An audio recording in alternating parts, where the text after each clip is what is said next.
তাবলিগ অনুসারীদের একটি বৃহত্তম সমাবেশ বাংলাদেশে অনুষ্ঠিত হয় এবং এটির নাম হচ্ছে বিশ্ব ইজতেমা।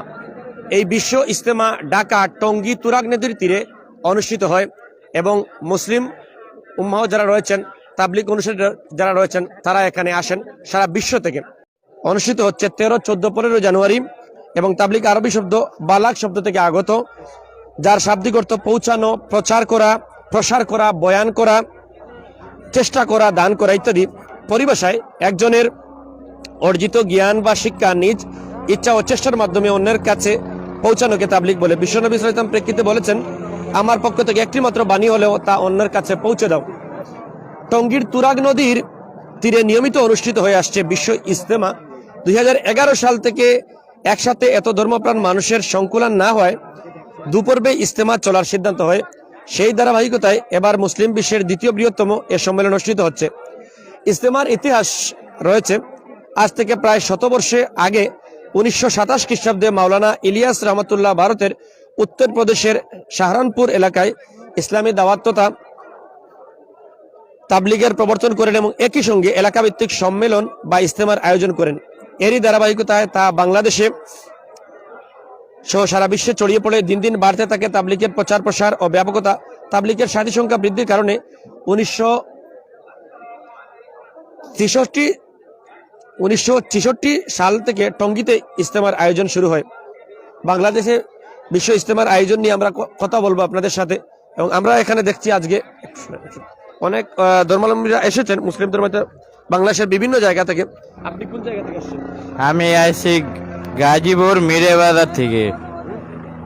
আপনি কিসে লেখাপড়া করেন? আমি বলছি আমি হেফজখানায় লেখাপড়া করি। আচ্ছা, আজকে এই যে ইজতেমায় আসলেন তাবলিগের জন্য, ইসলাম প্রচারের জন্য, সাহাবের জন্য, আপনার সেই রকম লাগছে এবং এখানে কি কি রকম সুযোগ সুবিধা আছে? অনেক সুবিধা আছে, আমার খুব ভালো লাগছে। ভালো লাগছে, ধন্যবাদ। আমরা একে একে কথা বলছি, এখানে আরো 2-1 জন আছেন। বাংলাদেশে কিভাবে তাবলিগ শুরু হলো সেটি আমরা জানবো মিডিয়ার তথ্য থেকে। আরেকজন ভাই আছেন এখানে, একটু জানতে চাই কোথা থেকে আসছেন? আমি নেত্রকোনা থেকে আসছি, নেত্রকোনা জেলা কর্মকান্দা থানা কৈলাটি ইউনিয়নের। আমার নাম শাহজাহান ডাক্তার। তো আমি 1995 সালে একবার আসছিলাম, তারপরে 2010 সালের পর থেকে বেশ কয়েকবার আসছি, কিন্তু এইবারের মতন এত গণবসতি, এত মুসল্লির আগমন আমি আমার লাইফে আর কখনো দেখিনি। এর আগে যে গত দ্বিতীয় 2 পর্ব হয়ে গেছে, ঠিক আছে, তারপরেও এই এত লোক আমি আর কখনো দেখিনি। এটা এই এত লোক এই মাঠে কিভাবে এই ধরতেছে, এটা আমার কল্পনায় ধরে না। আমার নাম জহির। আমি আইছি 8 তারিখে আইছি। 8 তারিখে আসার আগের থেকে আমি দেখছি পুল মাঠ ফুরে গেছে, বাইরে রাস্তাঘাট সবকিছু ফুরে গেছে। আমরা ভাবছি যে আমি আসিনি, আসলে কখনো আসিনি। আসার পর দেখছি যে না, বাংলাদেশে যে তাবলিগ জামাত, এটা আসলে সত্য। এটা যে সত্য না হতো, এত মানুষের রাস্তাঘাটে বিভিন্ন জায়গায় এত মানুষ যে আমি দেখতাম না যে অবস্থা। যারা আসে নেই তারা এটা উপভোগ করতে পারেনি, যারা আসছে তারা দেখছে যে কি অবস্থা। আসলে মাহফিলের 5 দিন আগে থেকে রাস্তাঘাট বিভিন্ন জায়গা সব ফুল হয়ে গেছে। এখন যা আসতে আসতে ভিতরে কোনো জায়গা নাই। মানুষ ধারণা যেটা বলার মতন না। আমি মাঠটা, আমি যে একটা স্টেজ আমি শুধু কালকে তো মানুষ যাই আসছিল, আমি 3 ঘন্টা লাগে শুধু স্টেজের কাছে গেছি। আমি 3 ঘন্টা পরে যাই স্টেজের কাছে গেছি।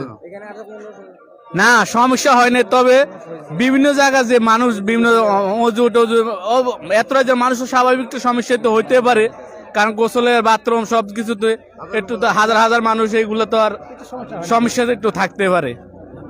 তো এখানে বিশ্বের সর্বশ্রেষ্ঠ ইজতেমা, সর্বশ্রেষ্ঠ মানুষ সমাগম হয়।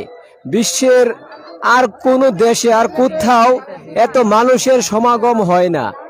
তো এটা আমাদের রহমত, বাংলাদেশের জন্য এটা সবচেয়ে বড় রহমত, কারণ এটা লটারির মাধ্যমে বাংলাদেশে এটা পড়েছে। এই জন্য আমরা আল্লাহর কাছে শুকরিয়া আদায় করি যে আমরা বাংলাদেশের মানুষরা এরকম একটা ইজতেমা আমাদের ঘরের পাশে আমরা পেয়েছি।